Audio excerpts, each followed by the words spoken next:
Madame Chaput, bonjour.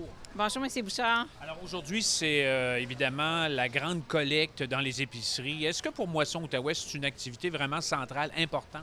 Effectivement, c'est le lancement de la campagne des fêtes chez Moisson-Outaouais aujourd'hui. Donc, on fait appel à la mobilisation citoyenne. Donc, on est dans les épiceries pour rappeler aux gens à quel point l'insécurité alimentaire, c'est une cause importante, puis à quel point on a besoin de la communauté.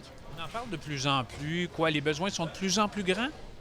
Les besoins explosent. Donc, la demande, actuellement, on parle d'environ 94 000 demandes d'aide alimentaire chaque mois qui est répondue par notre réseau, donc 51 organismes sur le terrain. Ces organismes-là sont vraiment en première ligne de front, puis ils trouvent ça très difficile de voir les besoins augmenter à cette vitesse-là. On parle d'environ 48 d'augmentation depuis 4 ans.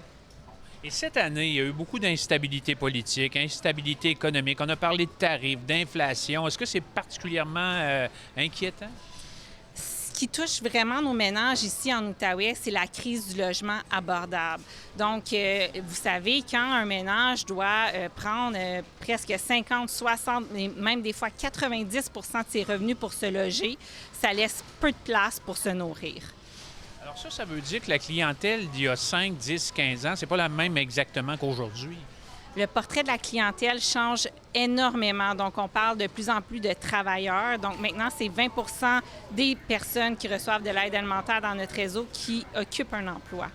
Alors, qu'est-ce que vous avez besoin de façon plus précise? Ce qu'on a besoin, c'est vraiment qu'on s'attaque à les racines de la pauvreté. Donc, on trouve des mesures structurantes pour encadrer ces personnes-là qui vivent des moments difficiles.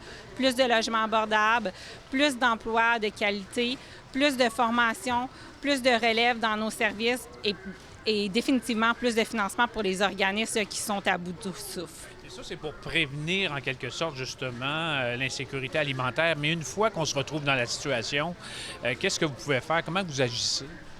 Bien, en ce moment, nos organismes travaillent très, très fort auprès de la clientèle justement pour venir, par exemple, donner des recettes économiques pour favoriser la littératie culinaire, pour encourager les gens à cuisiner davantage ou à se retourner vers d'autres ressources qui vont pouvoir peut-être venir compléter là, un filet de sécurité autour de ces gens-là.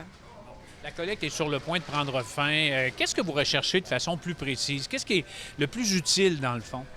Donc aujourd'hui, on est là pour collecter des sous et des denrées. Les denrées, ça vient vraiment compléter notre offre. Donc évidemment, là, les produits, les articles pour bébés sont toujours très recherchés, ainsi que les viandes en conserve. Et puis, bien, tout au long de la campagne, là, on va demander la générosité de la communauté pour des sous, pour s'assurer là, qu'on puisse maintenir un approvisionnement stable tout au long de l'hiver. Et en quoi les autres activités vont venir un peu compléter les objectifs d'aujourd'hui? Donc, aujourd'hui, on vise des denrées plus précisément. On est dans les épiceries. Puis, tout au long là, de la campagne, on va aller récolter des sous aussi pour vraiment là, venir stabiliser au niveau de l'approvisionnement pendant l'hiver à nos 51 organismes membres affiliés. Les 51 organismes, comment vous servez des produits de ce que vous recevez pour bien les desservir? Donc, la façon qu'on fonctionne, c'est vraiment, là, on est très proche de nos 50 organismes.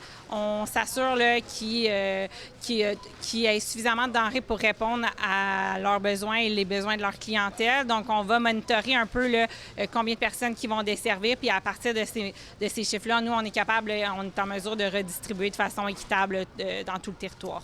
La campagne se poursuit quand même jusqu'au mois de janvier. Merci beaucoup. Puis on verra quels seront finalement les résultats de tout ça aujourd'hui. Merci. Merci.